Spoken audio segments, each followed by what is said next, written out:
Hello, and welcome to Revolutions. Episode 12, In the Name of God, Go. So we left off last time with Cromwell's final victory over Charles II at the Battle of Worcester.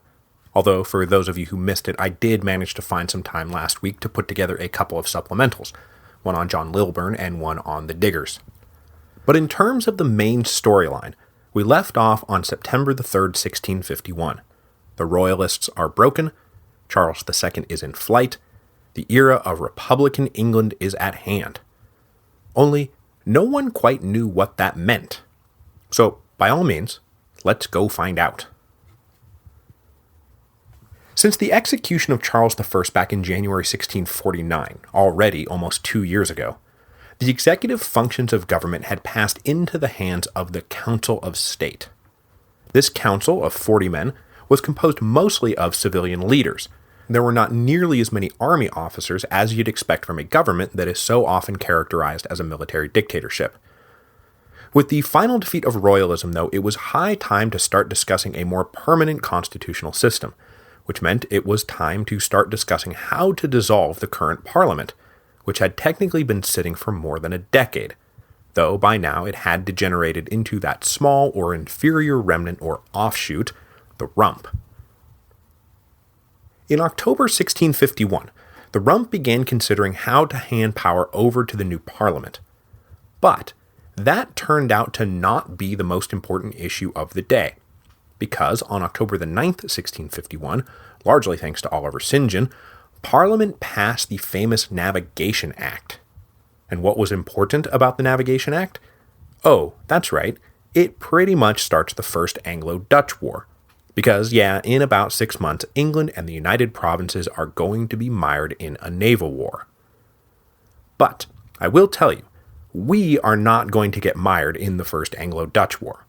I'm going to talk about it a little bit here so you know what it was about, and of course we'll have to talk about how much the subsequent treaty negotiations were bungled, but I don't want to get lost trying to detail all the naval battles. I'd much rather stay in London and detail all the political battles. It's far more germane to the topic at hand. Okay, so first of all, yes, it's a little counterintuitive that there are now two Protestant republics in Europe, and they're about to go to war with each other. But neither side really dug the other's specific form of Protestantism, and this was mostly about commerce and trade anyway. See, up until this point, the Dutch, not the English, were masters of the sea, and they had a virtual monopoly on maritime shipping, and that even included trade between England and her North American colonies. Plus, the Dutch had totally locked up trade around the Baltic and enjoyed unrestricted fishing wherever they felt like dropping a net. The insanely provocative Navigation Act declared that anything being imported into the British Isles had to be carried either by an English ship or by a ship from the cargo's country of origin.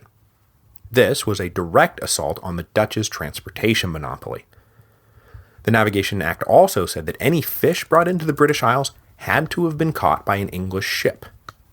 So basically, Parliament is launching a trade war against the Dutch, in part because of the rising commercial interests of England, in part because Parliament was righteously flushed with victory and wanted to keep the ball rolling, and in part because Oliver Cromwell had gone down to the Netherlands in the midst of the Third Civil War to negotiate closer ties with the Dutch, had been treated shabbily, and was pretty pissed off about it. After the act was passed, the Dutch sent envoys to negotiate a peaceful settlement, but by the spring of 1652, clashes out at sea between the English and Dutch, and the French too, but let's not get into that, pretty much demanded the conflict be settled with arms, and so it would be. Having passed the Navigation Act, the Rump finally voted for its own dissolution, but they set November 1654 as the closing date, which is like 3 years in the future. This is not what most people, especially the army grandees, had in mind when they started calling for a new parliament. I mean, the Rump was about as unrepresentative a supposedly representative body as you could possibly have. They had no popular constituency. So the only thing that could justify the Rump so brazenly extending its own life was if they started enacting all those long overdue reforms that had gotten everyone into this in the first place. A pretty long list of things had accumulated over the years, so let's quickly take stock of the gargantuan task facing the Rump, and then decide whether they in fact managed to justify their own existence. On the religious front, a loose consensus had emerged that there still ought to be some kind of established church, with the obvious caveat that there wouldn't be any penalty for non-attendance, so you've got to set that up. Then there was the long-festering problem of scandalous, absentee, or incompetent ministers living fat on forced tithes. You got to figure out a way to get rid of those guys. And then there was the belief that Parliament ought to underwrite the spreading of the gospel into the dark corners of Britain, where conservative Anglicanism or even, gasp, Catholicism still held sway. You got to get that going. To tackle all of this, the Rump formed a few subcommittees in February 1652. We'll check back on their progress later. On the legal front, there was an absolute logjam of proposals out there. The courts needed to be more accessible and more honest and cost less. Men should have the right to lawyers and witnesses in their defense. The whole concept of the debtor prison probably needed to be scrapped, and the death penalty was maybe being thrown around just a little too freely. A commission led by Sir Matthew Hale was established in January 1652, creatively dubbed the Hale Commission, to make recommendations on legal reforms, and they wound up submitting 16 different bills for the Rump's consideration. We'll check back on them too. On the social front, the influence of the Levelers had raised the possibility that poor relief might be strengthened and extended, and that steps might be taken to move England in the direction of being a more humanitarian and egalitarian society. But we can clear this up right away. The members of the Rump were firmly in the merchant and landlord camp. Social reform was a total non-starter. On the financial front, there was some activity, but it sure didn't make them any friends in the army. The Rump decided that a good way to raise money to fund, for example, the war against the Dutch, would be to confiscate and sell royalist property. Now, this is all well and good, except that over the course of the civil wars, the army had induced dozens of peaceful surrenders of royalist strongholds by promising estates would not, I repeat, would not be confiscated and sold. The Rump's decision to start reneging on those promises besmirched the honor of army officers everywhere. And remember, this is an era that takes honor super seriously. So finally, we circle back around to the political front. How is power going to be transferred from the Rump to a new parliament? Because there has to be a new parliament eventually, right? I mean, the Rump can't just extend itself indefinitely by only calling for so-called recruiter elections to fill vacant seats, right? Right. So when are we going to have fresh elections? And how is suffrage going to be determined? And how is membership going to be regulated? To justify their existence, the Rump Parliament had to tackle all of these issues simultaneously. So what did they actually do?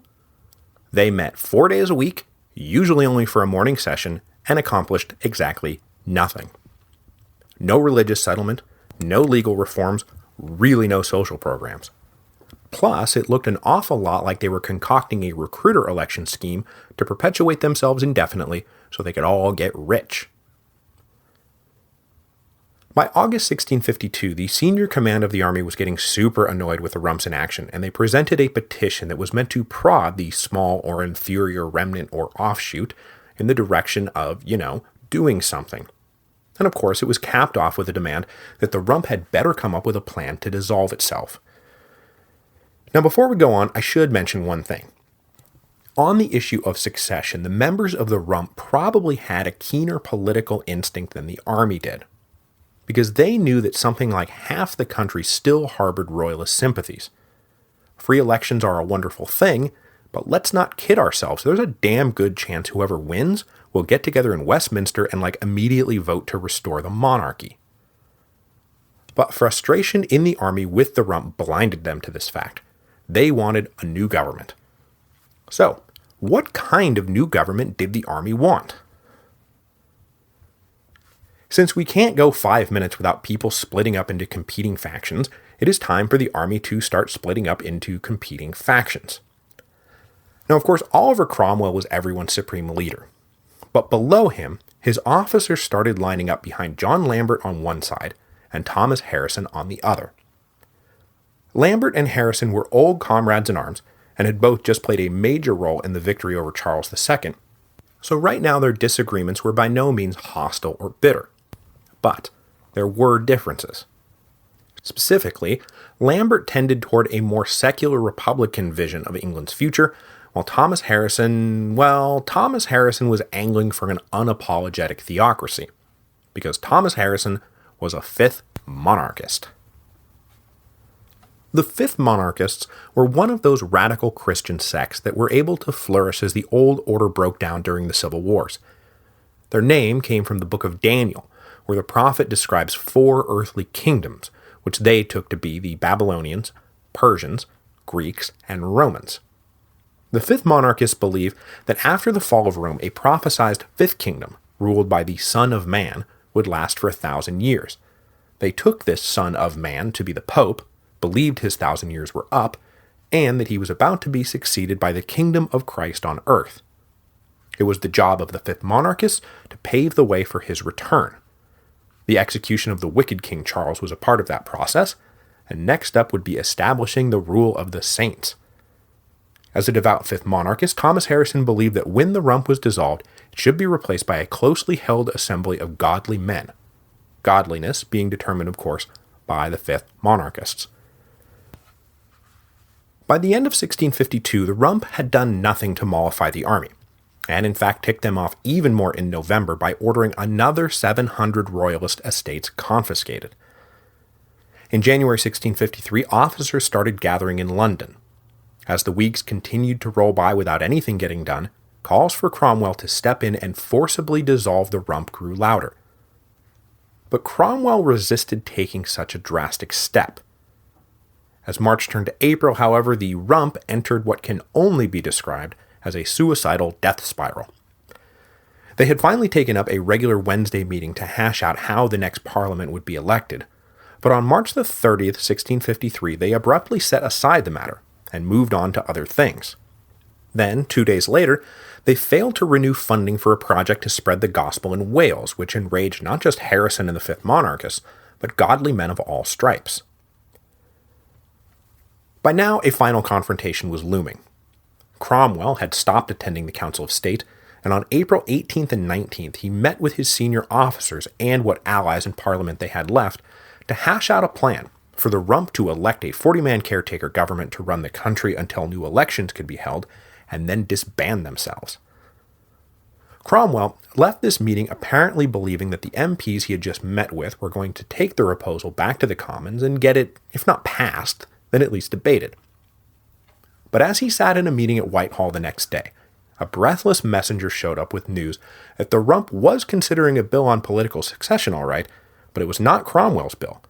And not only that, they were intending to pass it that very day. Cromwell didn't believe the first messenger, but then 2 more messengers came and told him exactly the same thing. So Cromwell and his entourage, including Thomas Harrison, dropped what they were doing and headed down to Westminster to see for themselves. When Cromwell got down to the Commons, he took his seat and let the debate continue uninterrupted.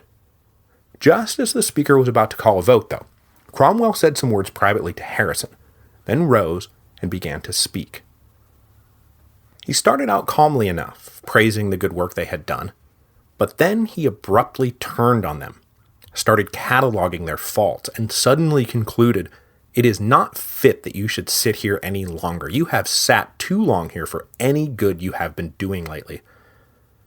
Before the shocked Rump could react, Cromwell turned to Harrison and said, "Call them in." Then 20 or 30 musketeers marched into the chamber. With the soldiers in the room, Cromwell really took off, denouncing individual members in turn as drunkards and prostitutes and Judases. He finished up by finishing them off. "How can you be a parliament for God's people?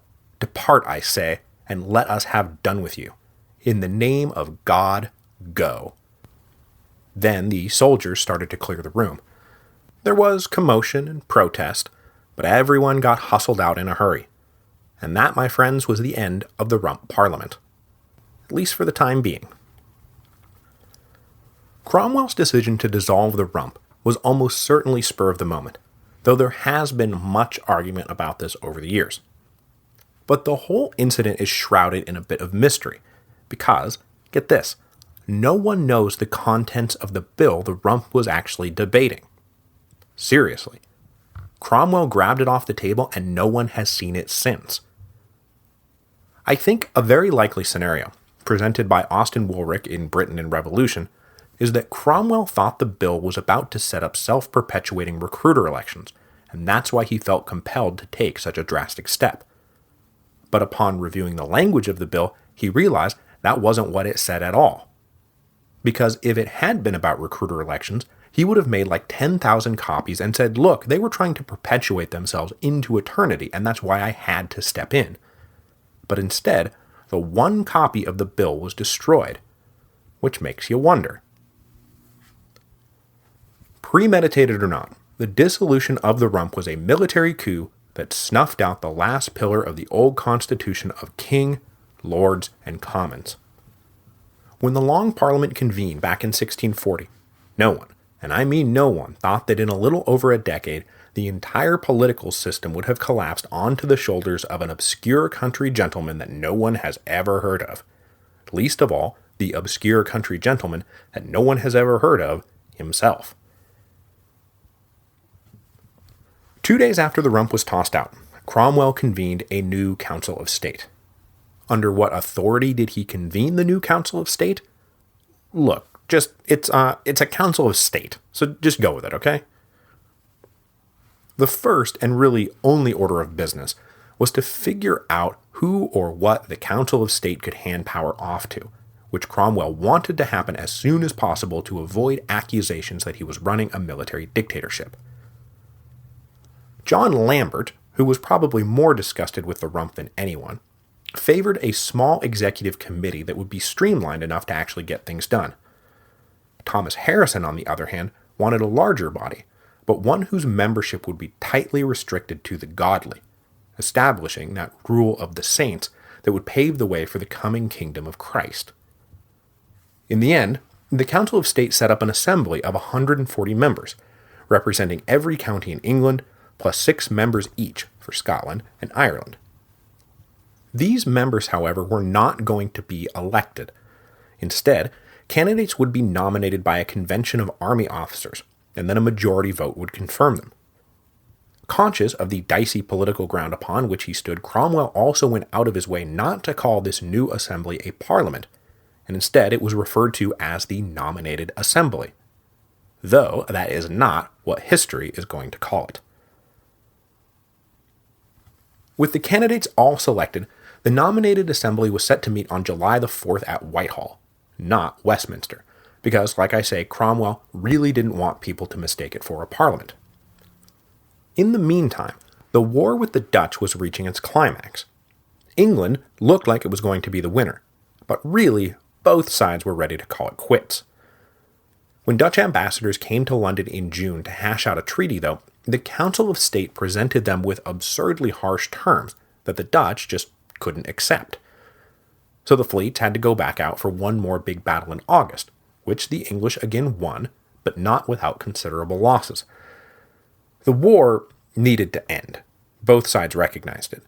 But the men who now ran England were not super experienced with high diplomacy, and negotiations would drag into 1654 as the Dutch tried to convince the English that, look, we're here to negotiate, not sign some humiliating capitulation. I mean, you didn't beat us that badly.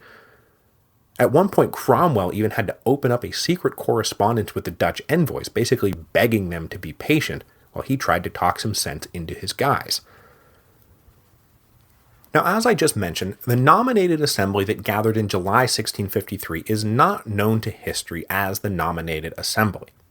They are instead known by the sneering label, Barebone's Parliament. Critics of the assembly, and there were quite a few of them, as I'm sure you can imagine, wanted to paint it as a collection of low-born religious zealots. So they latched onto one guy in particular who had the wonderful name Praise God Barebone. So they called it Barebone's Parliament, even though it was really not Barebone's Parliament. Cromwell opened the assembly with a 2-hour speech, during which he implored them to remember that they sat as a result of God's will. It had all come down to this. So, please don't blow it. He told them that they had until November 1654 to complete what business they could, and then they would elect men to succeed them in a second nominated assembly, and then those guys, now somewhat removed from the dirty business of the, military coup, would arrange for a permanent constitutional settlement. One of the first things the assembly did, though, was to vote to call themselves a parliament. Cromwell may have been squeamish about the name, but they were not. Then the Council of State was expanded from 13 to 31 members, a pretty even mix of Harrison-aligned religious radicals and more conservative men who just wanted a functional government. Critically, for the next constitutional experiment, which will be along in, about 6 months, the Council of State was subordinated to the Assembly, and Oliver Cromwell made sure that he enjoyed no special authority or position. 2 mistakes that would be corrected in Lambert's Instrument of Government, which we'll get into next week. At first, Barebone's Parliament ran great. The Assembly met 6 days a week for all-day sessions, and attendance was pretty good. They dove headlong into all the reforms the Rump had neglected, but as it turned out, reform is not as easy as it sounds, especially when you've got a bunch of fifth monarchists wandering around whose idea of reform is the creation of a biblical theocracy. The specific issues that wound up crashing Barebone's Parliament, however, were legal reform and compulsory tithes. Now, I don't think we've talked about it yet, but tithes had long been a source of discontent. They legally obligated a parishioner to pony up cash to support a minister they probably had no say in choosing, often didn't like, and sometimes had never even met. A big part of the Puritan reform movement was the belief that congregations ought to choose their own ministers and then support them voluntarily, the logic being that if a minister couldn't convince people to contribute voluntarily, then he probably wasn't worth supporting in the first place. Complicating the matter, though, was the fact that over the years the right to collect tithes had slowly passed into the hands of laymen. In fact, by the time of the Revolution, something like a third of all tithes were in fact collected by local landlords, whose families had somehow acquired the title to them at some point in the misty past. Handed down from father to son, these tithes were now considered a form of property, and abolishing them would be a direct assault on the kind of freeborn rights that John Lilburne has always been ranting about. The men of Barebone's Parliament soon broke down into 2 parties, one that favored reforming the system to correct the worst abuses, and another more radical party that favored outright abolition. Both sides considered the other misguided and dangerous. The other thing that fractured Barebone's Parliament was legal reform, which opened up a similar split between those who wanted to tweak the system to make it less corrupt and more humane, and those who wanted to scrap the damn Norman yoke altogether and create a brand new, ultra-simplified code written in plain English. Adding some spice to the legal debates were the fifth monarchists, who said that biblical law was all that anyone needed, so what are you guys even talking about? Much to the chagrin of the radicals, the committee set up to handle legal reform was moving in the direction of moderate tweaks, based in part on the work of the Hale Commission. But one day, the radicals found themselves in the majority in the main assembly, and they voted to create a separate committee whose task would be to devise a whole new model of law. So now there were 2 committees working simultaneously towards contradictory ends, which didn't do much to promote the spirit of unity in Barebone's Parliament. The polarization of the assembly accelerated through the fall of 1653, as everyone entrenched into their respective bunkers. Attendance in the main assembly dropped off a cliff as members despaired at their ability to break the deadlock. There was, however, a brief spike on November the 1st for the debate on how to reconstitute the Council of State.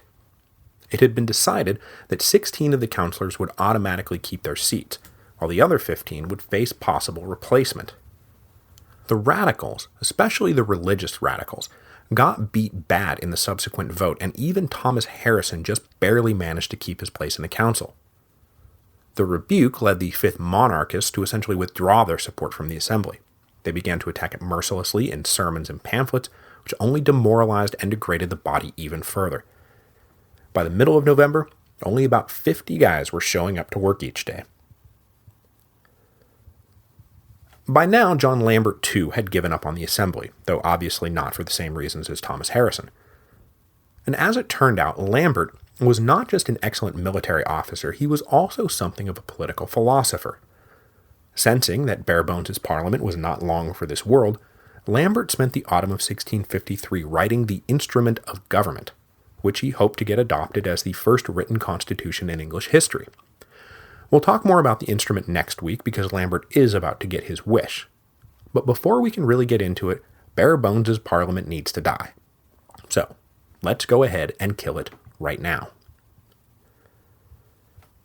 In the end, it was tithes that drove the stake through the heart of Barebone's Parliament.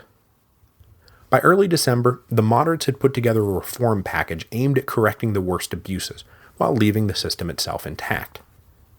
But when the package was taken up for debate on December the 10th, the very first clause was voted down by an alliance of radicals, who wanted the whole system scrapped, conservatives, who opposed all reform on principle, and probably a sprinkling of men aligned with John Lambert, who were gleefully doing their part to make the assembly look broken beyond repair, which of course it now did. After this fateful vote on tithes, Lambert and his allies met with moderate members of the assembly, and they hatched a plan to have Barebone's Parliament commit suicide. On December the 12th, the moderates rose early and convened in session far earlier than normal. The 40 or 50 they mustered outnumbered the 30-odd radicals who happened to be hanging around, and it quickly became clear what the moderates were up to as they started to rise one by one and denounce the radical members for destroying the legitimacy of the assembly. The radicals tried to get a word in, but the speaker, clearly in on the moderate plot, refused to let them take the floor. When everyone had said what they came to say, all the moderates and the speaker abruptly walked out of the hall.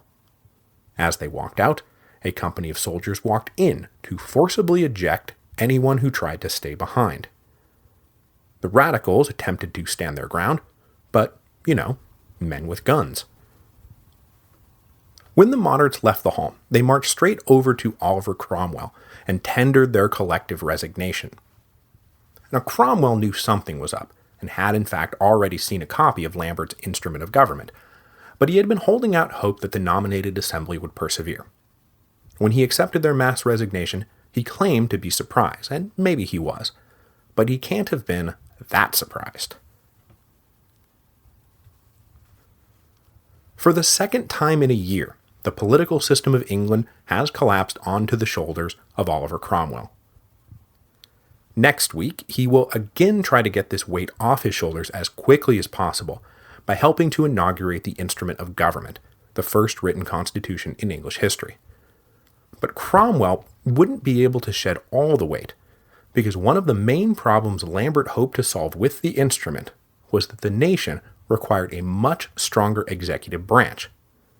And that is how an obscure country gentleman that no one has ever heard of will become the Lord Protector of the Commonwealth of England, Scotland, and Ireland, and the dominions thereto belonging, for his life.